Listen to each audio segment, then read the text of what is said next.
All right, welcome to the Rebel Tribe After Hours. This is one of those conversations that started over coffee, and I just knew that we weren't done with it yet because Krishna's story it's not just about real estate. It's about building a life from scratch in a place that didn't start out as home. And I have a feeling that this is going to go places we didn't plan. So, which honestly is just my favorite kind of conversations, as you know. So, welcome, Krishna. Hi, Melody. How are you? I'm good. I'm good. Well, I thank you just so want to much get for right having me into here. it because I'm sorry, what? I keep thinking about that coffee conversation Yes. and and I keep coming back to not only the fact that you introduced me to a place that makes like the best London fog ever, but you didn't just start a business. I mean, you built, you rebuilt your whole life here. Yes. So Yes. what's the part of that story that people don't see? People don't see every story has struggle. Every story has failures. I believe people do not see that. People do not see the late nights that we had to come up and work on some things. Or people um, I believe that's probably what people do not see, that every story will have a struggle, and the struggle is different to everybody in that journey. Um, I've been blessed with a great partner, great husband, but there has been parts of journey when I started, it was all by myself. We were living two separate lives. He was in St. Louis and I was with Walmart at that time. And I just had some time on my head and I just started. I did not know what struggle I was anticipating, but the concept of never giving up is probably what I would say just kept on continuing with that. You moved here from India. Now, I remember when I moved from the East Coast to Arkansas, it was a little bit of a culture shock. Oh, What yes. surprised you most about moving from India to Arkansas? So I moved from Northeast again. I was in Columbus, Ohio before Arkansas, but when I moved to Arkansas, um, I absolutely loved people. When I was moving to Arkansas, everybody gave me a notion of, hey, you're a woman, you're a person of color, but guess what? Nothing was stopping me from that. It's been almost 14 years I've been here. And I still remember the first day when I bought my house and my neighbor, she walks in, coming from that notion of, oh my God, you'll be judged and you're treated differently. I was a little skeptical to meet her, but guess what? She became my best person I've known on this earth. Her name is Kathy Lee Hans, and she is still my, I call them, they are my adopted parents.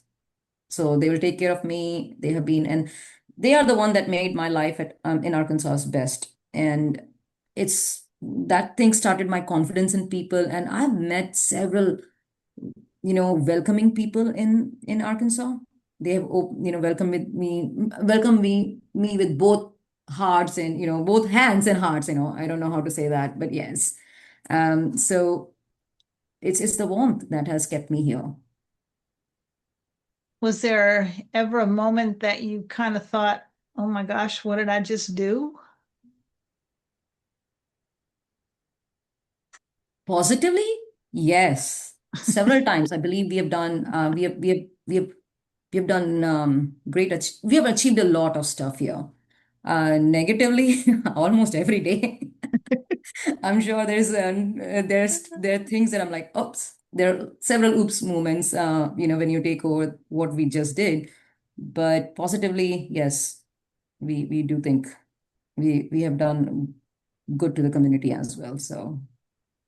I just had to ask because, like I said, I remember we moved here, gosh, 30 something years ago. So it was vastly different than it is Oh, now. yes. And Yes. there wasn't, in the beginning, there wasn't a day that went by because, like I said, I'm an East Coast gal and I moved out here and was like, what have I done?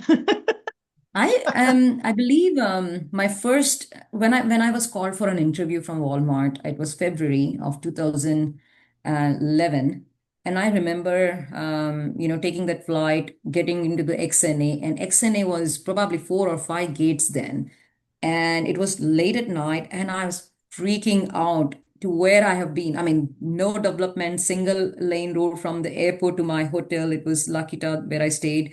For a minute, I was confused. I mean, you don't expect Walmart's, in town to be still that level. And I was coming from Columbus, Ohio, where tall rise buildings were everywhere.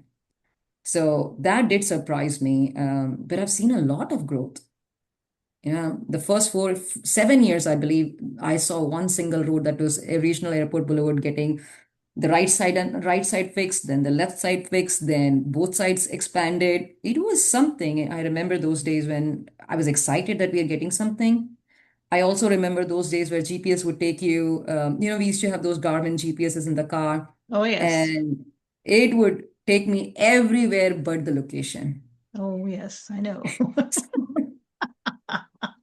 That's why we don't follow them anymore because there's no Oh, we telling don't. where you might wind up. It was fun. It was fun. I remember my friend, the first night when I moved here, my friend invited me for a dinner, and it was Trails at Buntonville. It was, and Trails had just built that time. And so GPS was not tracking it. The address that GPS took me was somewhere near the Sam's office is. So two different directions, two different things. And I was like, okay. And it was fun. And it was late at night at 9:30 p.m. So I had to maneuver all of Bentonville just to get from point A to point B. And that was at night, first time ever. It was fun. It was fun. Yep, I know the growth. I remember moving here and it was like I said, there was nothing. It was Nothing. absolutely nothing. It was 33 years ago. So there was absolutely nothing here yet. And I welcomed the growth when it started.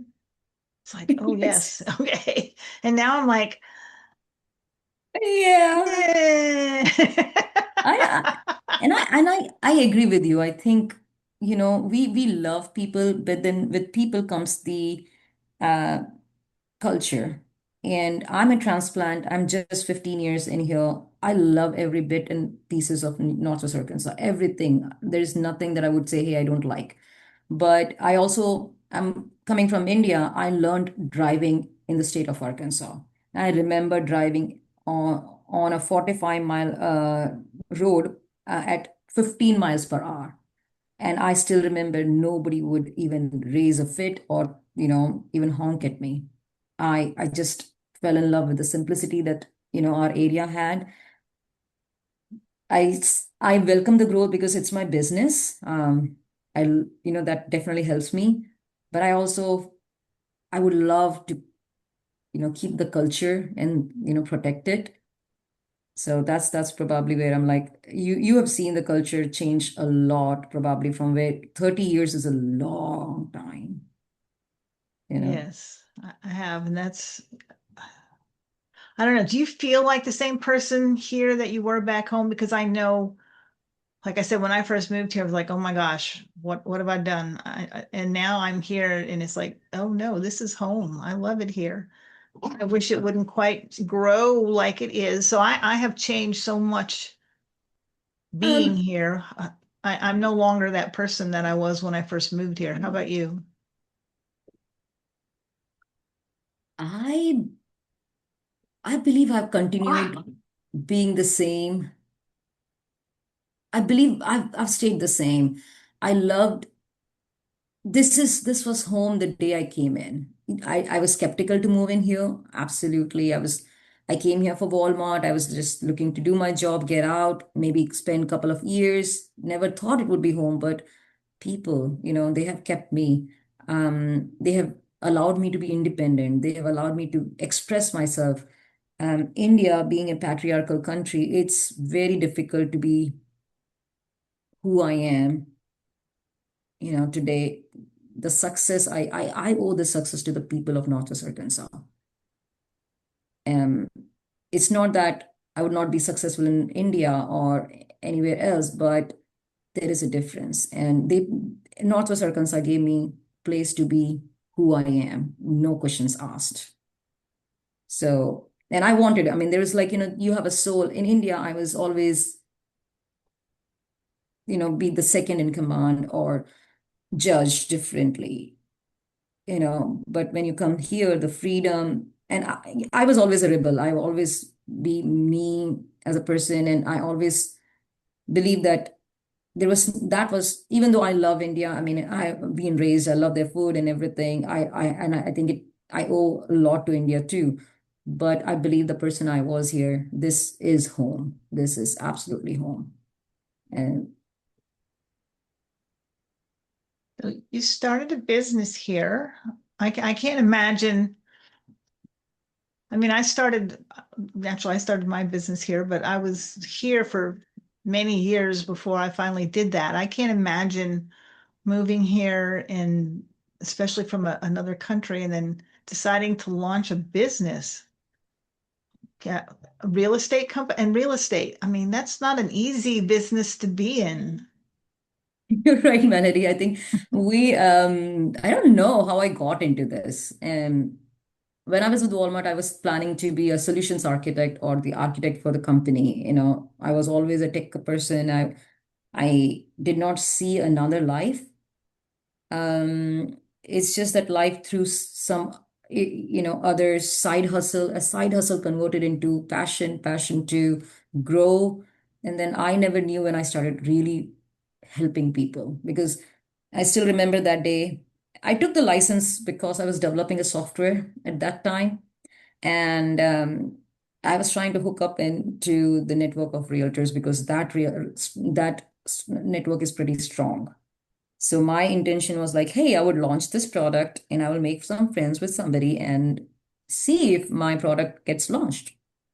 You need testers, testing teams, and I'm talking. The internet was not as strong as we have now. The connections are different, and we still were more physically inclined rather than socially we were meeting people.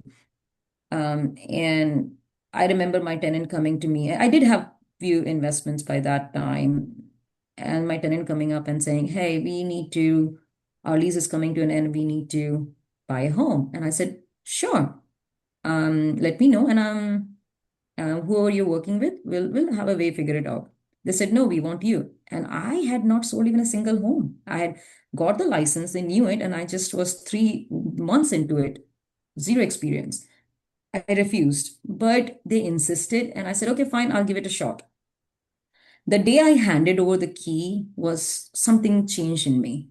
I felt I was doing something a purposeful, meaningful, there was some calling in it. And that's when probably I helped a lot of renters that year. That's how I started.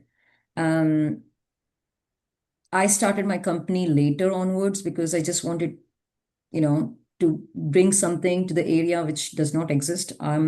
At that time, I probably was the only Indian-owned real estate brokerage in the whole of state of Arkansas. So I believe there was a need. There was a cultural need. I had a good. We do have a good Indian community in Northwest Arkansas. So there was a need that I saw, and I believe that we could help them. So one thing led to another, and we are we are expanding pretty good. Did you feel like, I don't know, I see a lot, especially since I network so much, I see a lot of like businesses emphasizing, well, we're women owned or we're veteran owned or we're this, that. Did you feel like I'm an Indian owned business or I'm a woman owned business or did you just get out there and build? Well, we started building it up. I did not even know till 2 years in the making. I think we started our company in 2020. I believe it was 2022 when somebody brought it to me and they said, "Do you know that you're the only Indian-owned real estate company?" And I'm like, "No, I think there are more." Because I mean, they were realtors, but owning a brokerage has its own nuances. So I believe that's when I realized, yes, there are. So I do take a pride in my roots, and yes, we are we are the Indian owned, minority owned. I've never used it for tax purposes or anything as such. I do take pride in my womanhood and I say, hey, yes, it's women owned. I do it. I hope it inspires other women to, see the challenges and, lean out and ask for help and, step out and create their own business routes instead of that's probably where I would like to use. Hey, I'm women owned, and I would love to support more women in the field. Did you feel like you had to maybe push a little harder to be taken Oh, of seriously? course, yes. Melody, you and I both know. I think that should not, I believe this is a question that every woman, no matter what field they are in, will say yes. Every woman would say, I have several incidences where my husband, who is an amazing support and knows a lot about the business, but I'm talking and he's talking, people respond to him differently than to me, just when I'm even present.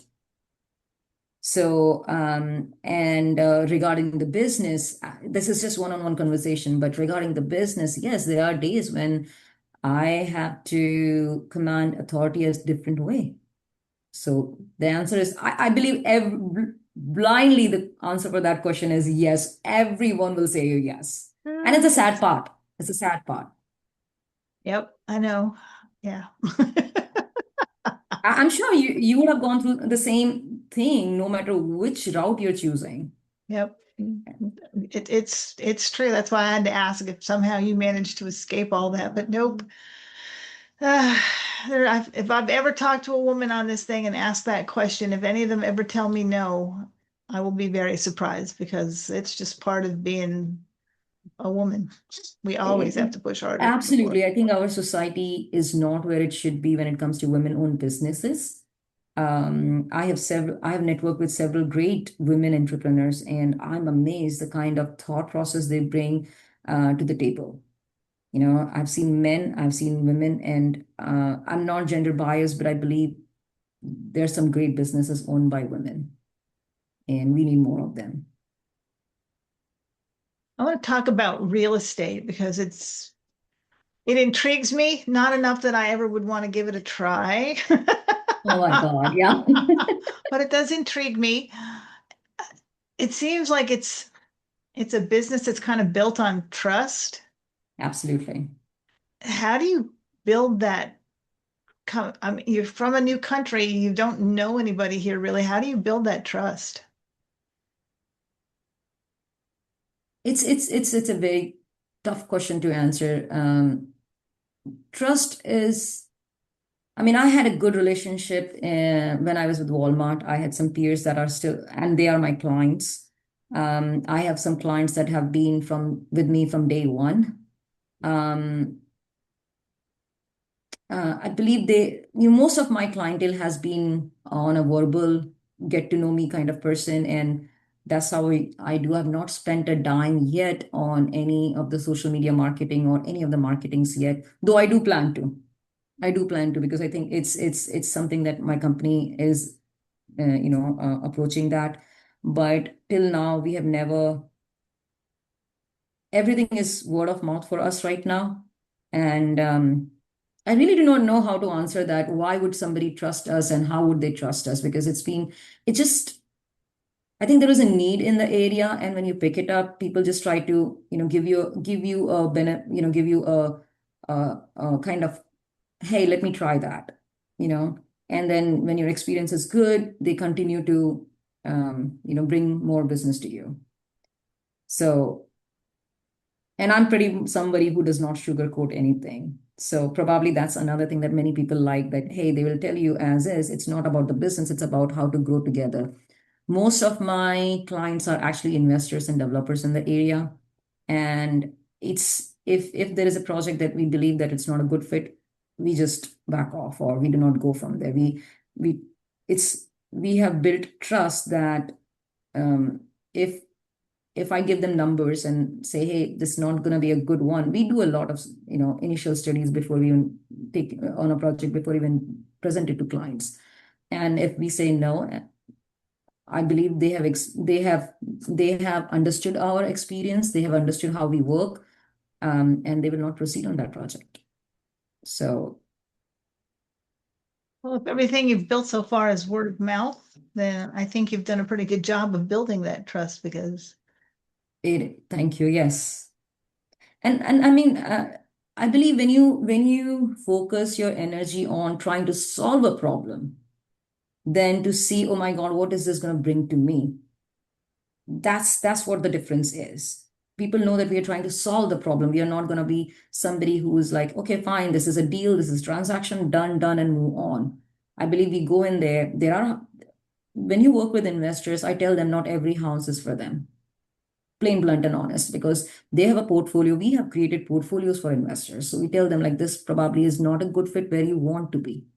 This It's just like a stockbroker telling you, hey, this stock is not something that should be in your portfolio. Maybe look at some other even if I have seen there are several houses or giving us an extra commission, we probably refuse that. We just go with what is best for our client's portfolio, and then look into that and get that into contract. And so far, I have been pretty good. I don't think so. I have a failure rate here right now, but God, this is, I think, I'm very thankful for the universe that so far our whole the processes and the strategies we used have turned out in both our clients in our favor. what kind of stuff are you guys investing in? I know you talked a little bit about some low income housing or We do. Gorman Associates have a wing for low income housing right now. It was a dream of ours for a long time. We wanted to do something for the area. Specifically, we are still working on it may be on the charts or maybe 3 4 years later, but we are still working on something for special need kids. That is something we had to put on hold when this particular project that I'm working on came up. This is our low income housing from in the city of Fayetteville, village at Skull Creek. So when this opportunity came up, we could see a lot of requirement where me and my husband can come in and build a community for the community itself. So far, I think almost every tenant and resident has appreciated our move. We have got an in-house person here doing all the maintenance stuff. And on the outside, it looks like a business, but in the inside, we know what we are facing. I'm also working with quite a few of the volunteer teams to get me some volunteers here. One of the things when we came here, we realized that most of the people here suffer from loneliness, and the amount of busy schedules we have, we are unable to cope up with that or help them out. So I've reached out to Crystal Bridges, I've reached out to Sources, I've reached out to Lifestyle, we have reached out to several organizations trying to bring in some support for our residents, because I, I believe nobody should be lonely. And somebody who's an immigrant, it's a voice of each immigrant. I think we feel very lonely when we come and embrace another culture and society. I believe we lack we miss our family. And when I saw that the residents were not having their loved ones call them rarely or barely visit them, it broke my heart. So I'm working on that. It will take me a year or two more, but I can assure you that this would be the place that people will talk about. I want to set an example that this is how the low income housing should be run. There should be organizations supporting each other's. And I'm blessed. I think I met somebody yesterday and we are making progress. This is all new to me because I've never been on this side of the track, So low income housing with many people are with fixed incomes. The rents are supposed to be going up. So how do we help them? So we're working with grants where tenants can be supported. There's two parts we have to run. One is the emotional part of it, helping our tenants to have a happy and healthy life. At the same time, we have to continue keeping this apartment as low income. That's also a challenge because unfortunately, we do not have, we have to still finance it a regular route. So yes, that's probably one thing, and I'm very proud of the differences we have made. We have almost put almost 150,000 in repairs. And I believe each one of the residents, if you come and talk to them, they are like, thank you. Even they have issues. We still are, every day we are working on some issues, fixing up a couple of things. But every single time I've seen that, they will be like, hey, no, we appreciate you. You have made so for 8 months and we've done a lot of changes. That's cool. Yeah. There definitely is a need, I can tell you that. It's a huge need. Affordable housing itself is a big need. If we are again, affordable housing is an umbrella. There's so many categories that go into it. Um, I really did not know what I was getting into when I started. It's just me and Jayesh wanted to have a wing where we could give back to the community. You're at that level, and Jayesh and I have made our life better, but you also have that urge to do something where you feel purposeful. It's again my selfish goal. It's my selfish goal that I really want to feel good, and this is probably our way of doing, hey, satisfying our soul that yes, we are doing something good for the community. So, and there's huge need. We are also working on the first ever, I think, multi-generational concept. I'm not so sure we talked over coffee on it, but this is in Bentonville. We are trying to cover up a gap between the ages of 20 something to 2027 to probably over 55 and above. The housing costs are increasing, and there's no stopping. No matter how many regulations you bring in, the material cost is high, so your cost is going to be high. With the rents going higher, young kids do not have a place to stay, and they have to merge with parents.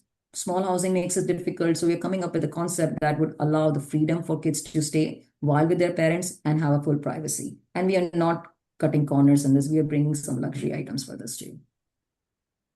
Hmm. That's I'm glad I know most people when they talk about low income housing, they usually think of seniors or, or like the single moms but you're right. Young kids just starting out. I mean, I remember when my grandson was looking for his first apartment and it was ridiculous. Some of them, how much they were asking. Looking around at what he was getting for what they were wanting to charge him, I was like, are you kidding me? Really? Ah, so that's I believe it started with my team when I saw I mean I have a team, and Erin is one of the best employees we have. Um, and when I saw his struggle, it was something that came into me. We are developers in the area. We have we have one active project. We are waiting on vertical growth. We have some commercial lined up. So we have several, 5 or 6 in the pipeline. But when this guy came up, and I mean, I saw his struggle. I'm like, there has to be something we need to do.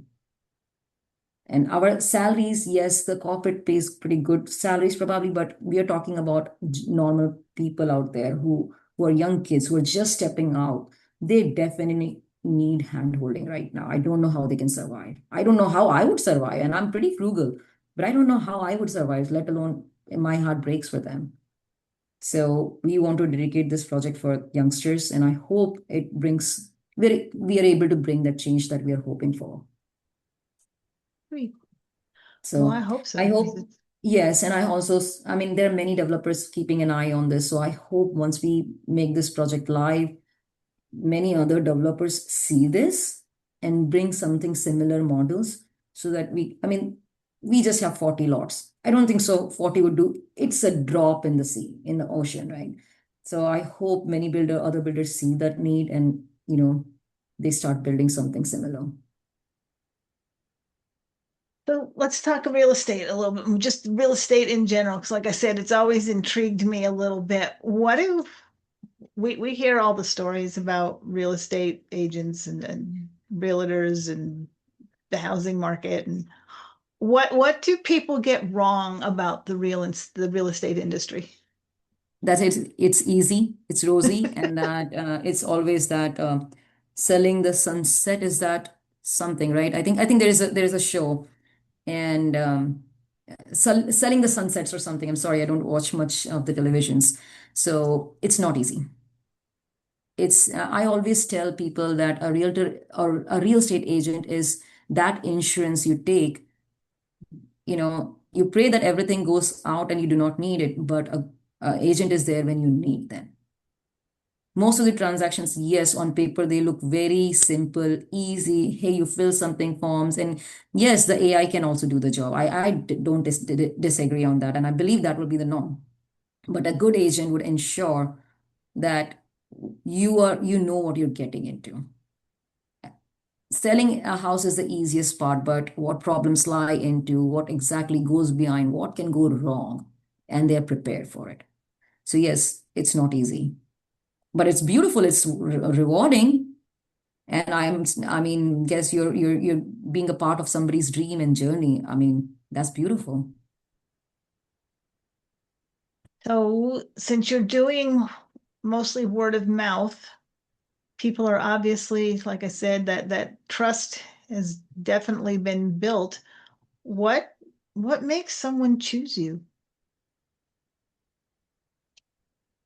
I mean, that should be a question for them. I am not big fan of. I really do not know how to answer that. I mean, though I ask these in the interviews, and I don't want to be straight like, oh, I'm straightforward. I'm very honest. I believe that's the answer everybody is going to give you, and everybody is. You know, I'm not going to call out like you're not or you this is not, but almost everybody is honest to their job. I believe they know me. One thing I've heard from them is we know that no matter, even if it's my loss, I'll still tell them the right answer. And I have done it. I've taken a hit on myself. There are properties that I would like to invest, but if my investor wants to invest, I would back off. So they know that they have seen me doing it, and that continues to strengthen the trust they have in me. Right. I have to And ask I don't think so. I've because led them to any.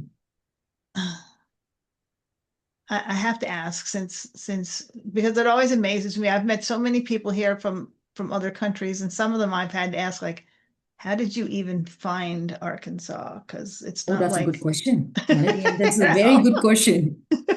I mean, it's not like, it's, I mean, everybody, I've been in the military, so I know I talk to them, Yes. and it's like when you're there, it's not like, well, yeah, they know New York, they know LA, they know Chicago, they don't know Arkansas. Okay. And you're right. Basically, I was surprised and embarrassed when I initially moved to Walmart. And then when I would tell people, hey, I'm in Arkansas. And I'm like, everybody, almost everybody did not know that Arkansas was the hometown or home state for Walmart. And everybody knows Walmart. So I had to let them know that, hey, I live in Bentonville and that's the hometown for Walmart. For me, I believe I was just a naive person looking for a job, ended up in Walmart, hired me, came here, loved it, stayed. But you're right. I believe that that is a pain point that I want to voice that please, we are called natural state. We are beautiful. We have so much to offer. I don't want them to come here, but I still want them to know we are here. So yeah, no, it needs a little bit more promotion, but with I think bike trails, we have set ourselves up on quite a bit on the map now. Everybody knows where Crystal Bridges is, or bike trails are, and we're known for bike trails, so I'm excited and happy for that. I know it's like I said, it's grown so much and in some very good ways and in some we could do with a few little less traffic. Oh my God, I hate the traffic. Oh my God. I was going for a event in the morning, and it was, I think, at 7-ish. I left at 7:15, assuming that it will take me 20 minutes. I should be there 7:45-ish max. This is a 10-minute route from Centerton to Bentonville. It took me almost 48 minutes, and I was late to the 8 a.m. meeting. And I remember sending my team, I'm like, when did we become mini California? Because 20 minutes away should not cost me more than 25, 30 minutes. It cost me more over 45 minutes. And I'm like, for that, I might have to still start my journey at 6:30 a.m. just to reach there by 8. Oh, So I know. traffic I is, know. I do that now. If I don't know if I'm going someplace new, I punch it into to maps and to get a time estimate, and then I just double it because it's like if you're Yes. telling me it's going to take me 20 minutes, it's probably going to take me closer to 40. Okay, so we'll just bank on it being 40. Oh yes, oh yes, and it's been a journey. So yeah, yeah, the traffic is complainable right now. But I love like crystal bridges, yes, and all the things, the Walton Arts Center, the AMP, all the places. I mean, we've got some world-class restaurants now. Don't get me up on my Arkansas soapbox now because like I said, when I first moved here, I was like, oh my gosh, Arkansas, what have I done? And Oh yeah, now I'm like, Arkansas, okay. exactly. I mean, You have yeah, no idea. I always tell my friends, what do you work for?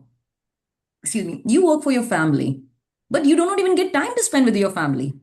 Guess what? We get that. We are able to come home at 5:30, 6, take care of our work, but still spend some time with our family. We are still fast paced, but not slow paced. We have everything in here to what you need. Now, we do not have 20 story buildings or something. Who needs them? I'm okay. I am okay to survive without them because I don't need 20 stories to come back home. Right. So I love my family and I would love to spend time with them. Rather, I mean, if my work is done, the first thing I go is back home, and everybody wants to do that. I don't want to get stuck 40 minutes.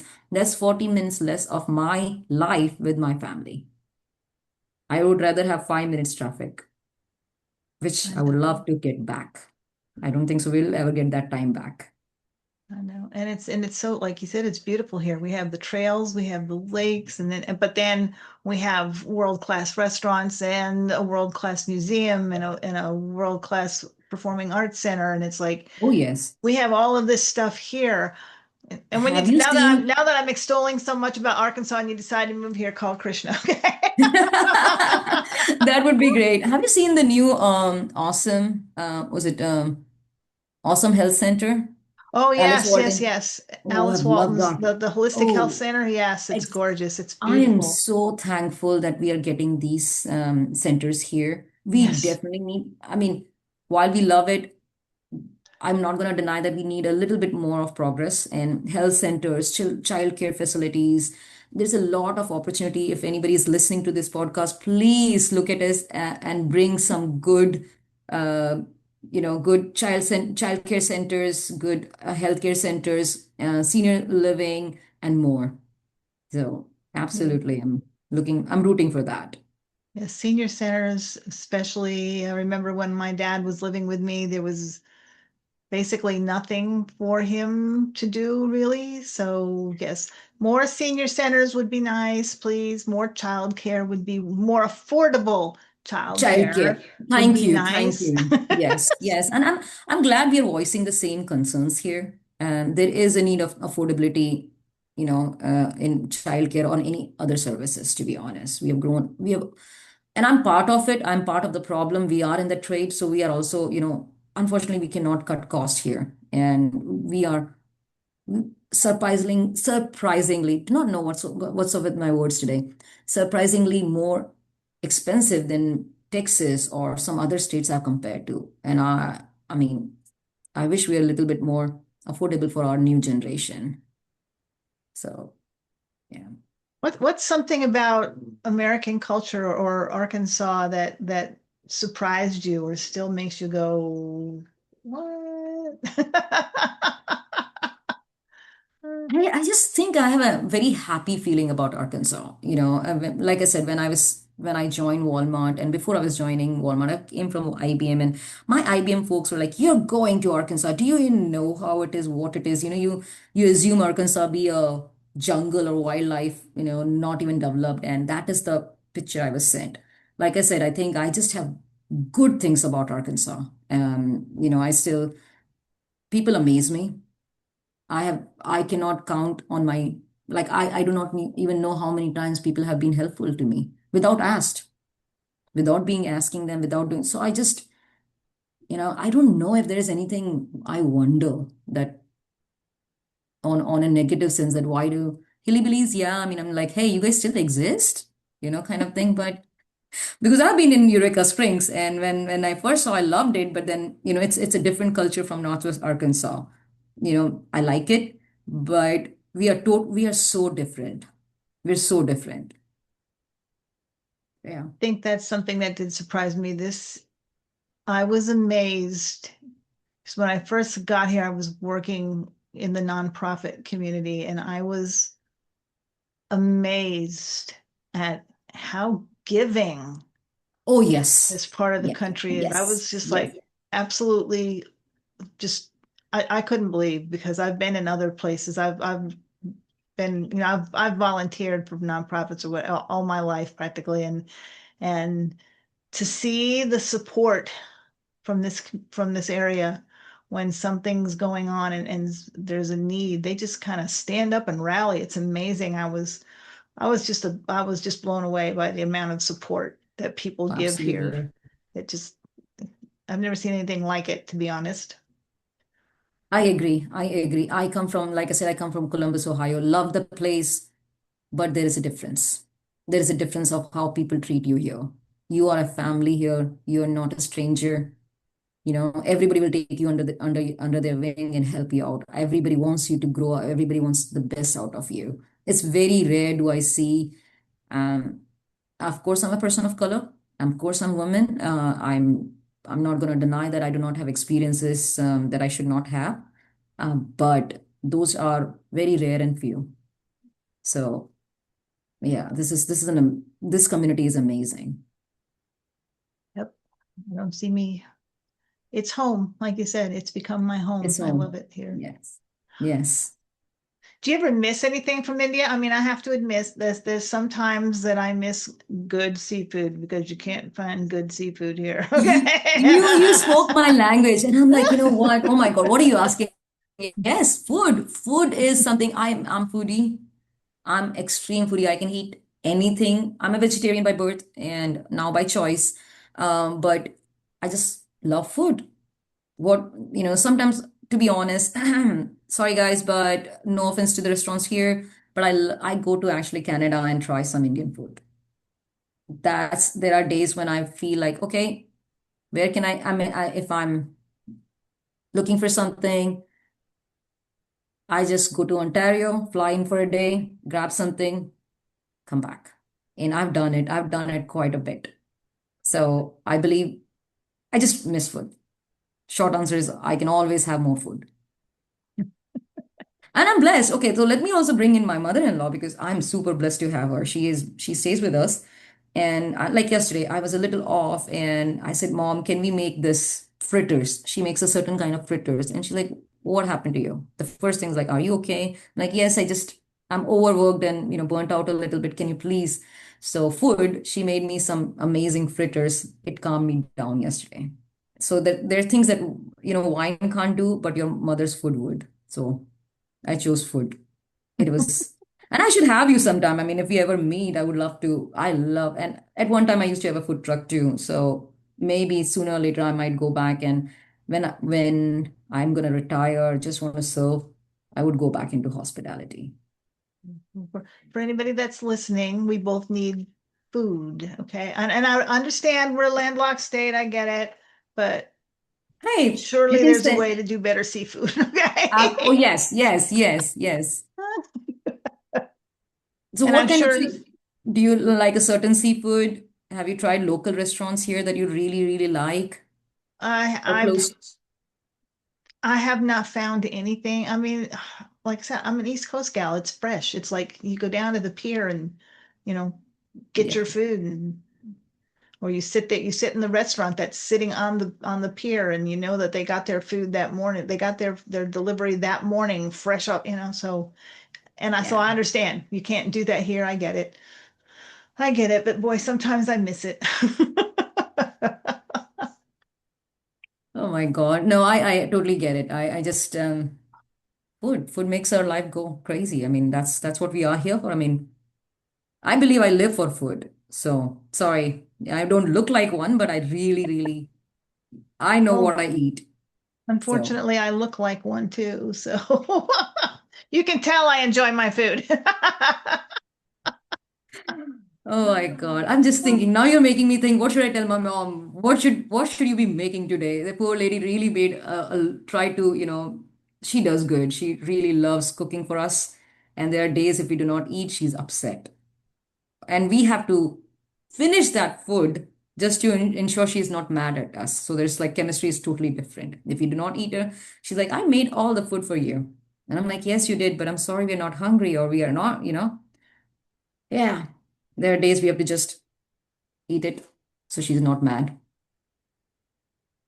So what does the good life look like for you now? Now that you're out here and you've got this business and you found home. Dad, this is life. This is good. I believe this is good life.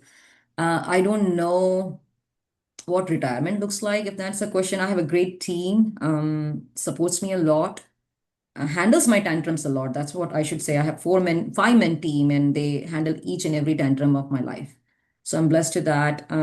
Keep me away from trouble most of the time. Um, this is good life, Melody. I believe yes, life could be good when I do not have lenders behind my back on any of my investments, and I can just like, hey, I can relax because unfortunately or fortunately, money is the need of the life. We all need it to survive and have a lifestyle. Um, my good life or something would be absolutely no stress. Companies running by on their own, I may be able to spend more time without thinking of what could go wrong in the company and spend more time with my husband, my mom, or otherwise, or with my friends with a sip of glass of wine. I'm not a beach person, but I would love to have a cabin in the woods or maybe serving. I would love to get back into hospitality, loved doing what I did. Or be able to help run some nonprofits, which we're going to work on some nonprofits on our side too. We had one, but we could not take it further. So yeah. What about you? Where do you see yourself? Pretty much right where I'm at right now. I mean, this is I'm up there. I'm knocking on the door of 70 here. So this is my good life. I have my house out in the middle of nowhere that well, it's not really. I mean, that's what I love about. That is what I love most about living where we live. It's you come out here, we're at the far end of a private dirt road, and it feels like you're 90 miles outside of town, but I can be in town in like 20 minutes.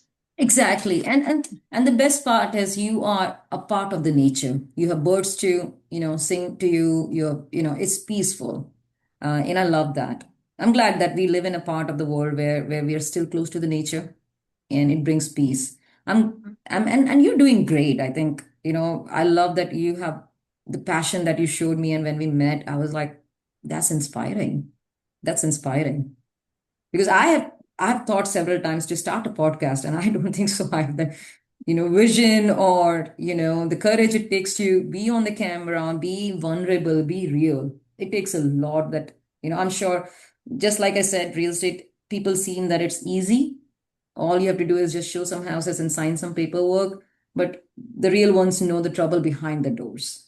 And I'm sure it's easy. Many people would like, oh, it's just a podcast. I'm just going to switch on the Zoom and then have people on, speak. I'm sure there's so much logistics goes into it that people probably don't even notice. I just love it when everything doesn't work like it's supposed to. Those are some of my best broadcasts, actually, because it's like, what do? You just keep going. You Absolutely. Yeah. just keep going. Yeah. Dog barks, it's okay. Husband decides to barge into the office, and that's okay. Yeah. I just Internet's had my up and team down, that's barge in okay. twice on this meeting. My team barged in twice, and they're like, okay, okay, I'm in a meeting. I'm in a meeting. And I let them know that I'm going to be in a meeting, so do not. So they're like, tippy toeing, okay, we are not going to disturb her. And then because they need keys or they have something in the office that they need. So they're like going back and forth and without trying not to disturb me.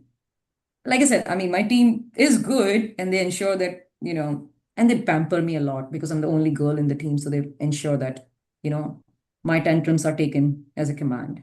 So that's the dynamics of my team. But yeah, So what what are you building besides your business? What are you building?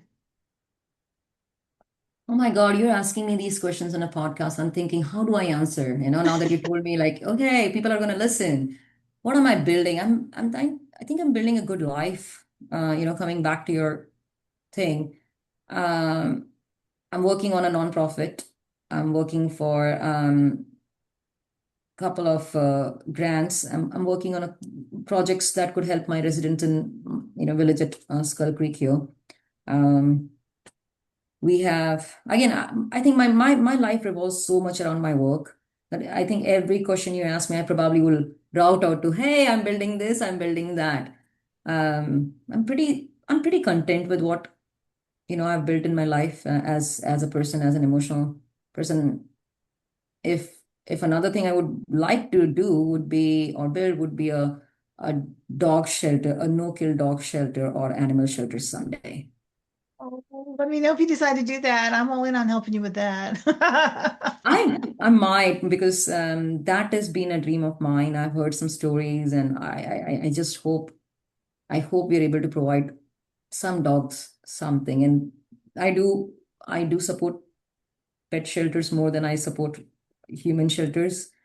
Um, yeah, that's something where my company believes in too. So Yeah, yeah, I will definitely be there to help you with that because I know I've got right now, well, I've got the Chihuahuas and those I admit I bought them, but I was in a vulnerable period in my life. So and they appeared right in front of me out of nowhere. It's like, okay, it's buying Chihuahuas. But I have three other little dogs that are rescues and they were two of them were badly abused. I mean, horribly abused. sorry. Yeah. So, it's just I don't understand how people can do that to an animal. So, When I learned this long back and it made sense, hurt people hurt people. Okay. And when they cannot hurt people, they will show that power or take that anger on any other thing that they can.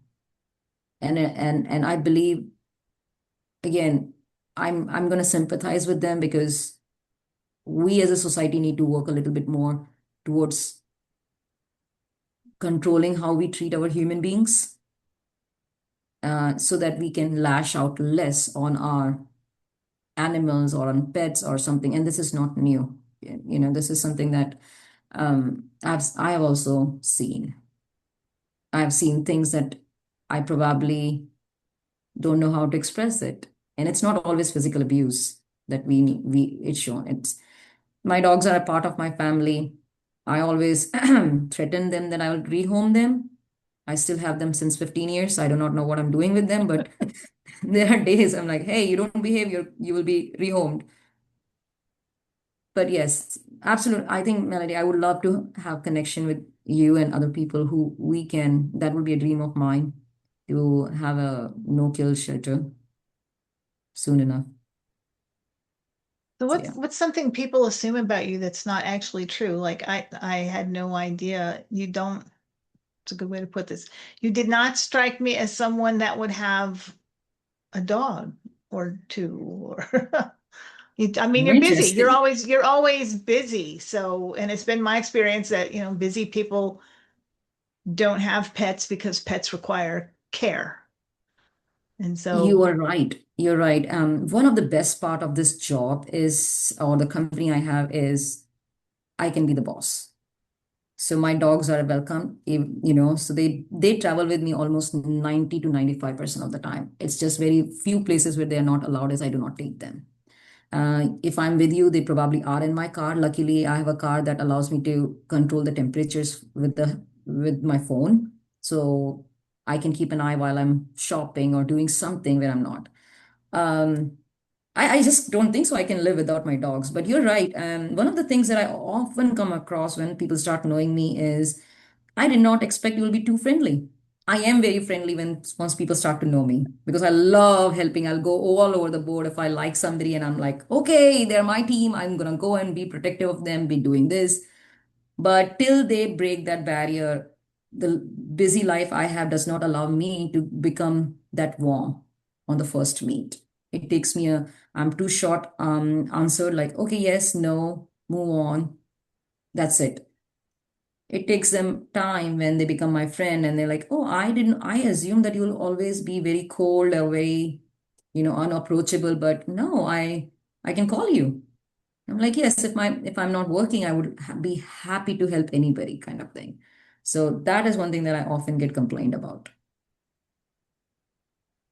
What do you think about you? I think I loved meeting with you. You were very approachable, very warm, but I'm sure there'll be something that I don't see and you would get it very common. I don't know. I'm pretty much, that's a good way to put it. I'm who I am. I gave up one of the benefits of being almost 70, you care a whole lot less about what people think of you. Oh, Okay. You just yeah. do. And Yes. it's kind of freeing actually to be able to go out and not feel like I have to perform. I am who I am.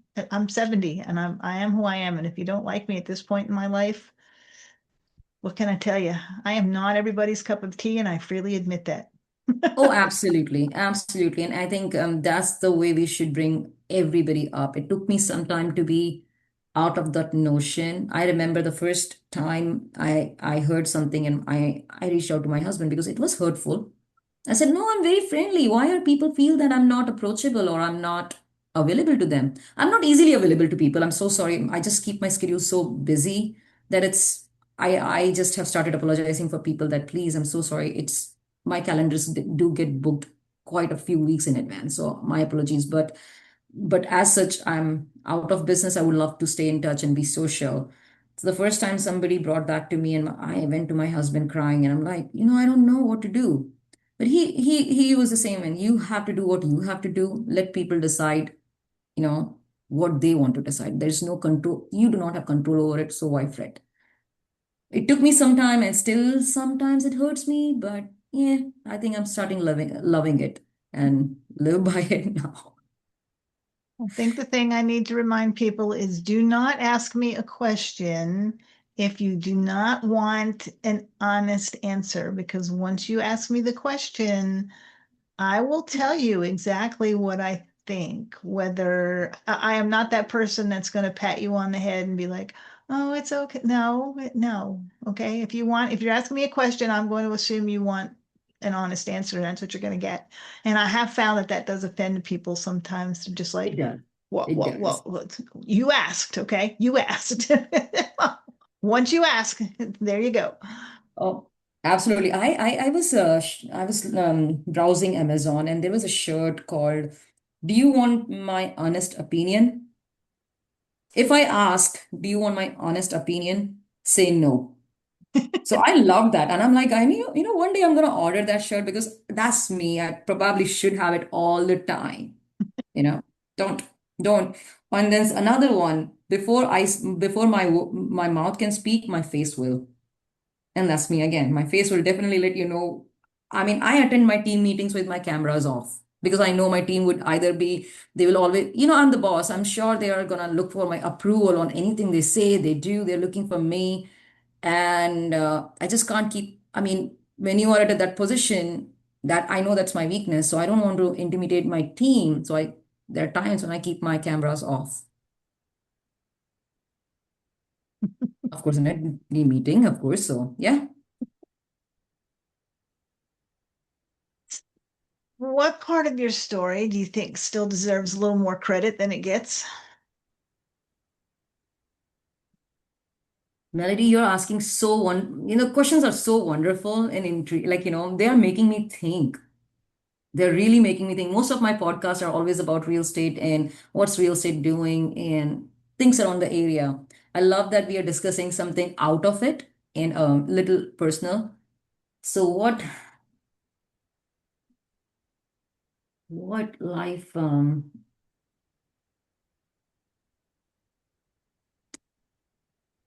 no, very difficult to answer. I just do not know.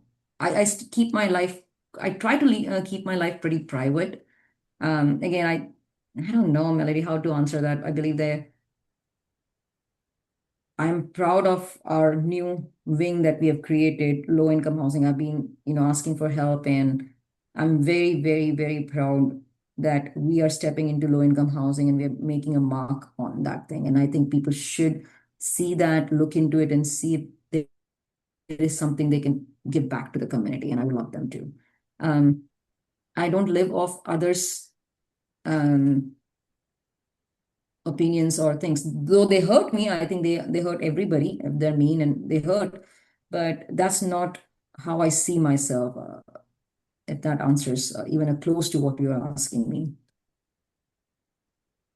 And that's why I wanted you after meeting you for coffee, that's why I so wanted you to be on the podcast because I interview business women all the time. Most of them are they're focused on building their business. They've lived here all their lives and now they're building their business and that's cool. But there's a difference between building a business and you came here and built a life. Yes, And I think we got a little glimpse into what that actually looks like behind the scenes. I mean, there's a ton of business podcasts out there, and I'm not one of them. I like to really get into, what is it, like I said, what does it take? You came here from a completely different country and you built this amazing life. So, Krishna, I thank you for letting us into that. And to everyone listening, maybe that's the takeaway here. It's not to do it her way, not to do it my way, but it's to realize that you can do it your way. absolutely. And that's the best way to do it. That is the best way to do it. You need mentors, take the mentorship. That's perfectly fine. You need coaches, check the coaches out. But please put your way into it because that's the only thing you know. So put that in, make the best out of it. And I tell all my people the same way, Melody, because my way is not the only way you can do it. And my way will not be even the right way sometimes, maybe not because of the personality or something. But I hope anybody who's, to the people that are listening, there is so many ways you can succeed and fail. Just don't be afraid of failures because every step may look like a failure, but you never know in anticipation. It would be one of the best thing that would have happened to you. So thank you for having me on this podcast. I absolutely loved every minute of it. Great questions, great interaction. I appreciate that it was more on a personal to, career growth wise rather than just focusing on businesses. That I think I love that part of it. Well, that's what makes us a little bit different here. You never know. You never quite know where the conversation might go. And I love it when Absolutely. people tune in and listen because you never know which conversation might just change the way you see things. So Absolutely. Absolutely. again, thank you so much for being part of this, and we'll see you all next time. Absolutely. Thank you so much, Marianne, to having me. Have a good day. You too.